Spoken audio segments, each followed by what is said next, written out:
Hi everybody, today we'll talk about how to fix or how to solve the problem or the issues of outline on Clash of Clans. To know how to fix or how to solve outline on Clash of Clans app, you should just go to settings as you see, and you can click.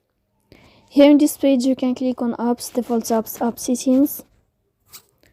Then you will enter to the window of Clash of Clans. Here in this page of app info you can click on first stop and you can click OK. Here we'll enter to the window of storage. Then you can click clear cache. Then you can turn off your Wi-Fi and you can wait a moment to turn on your Wi-Fi again.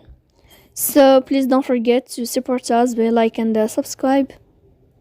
See you next time in another video, and thank you for your attention and your watching.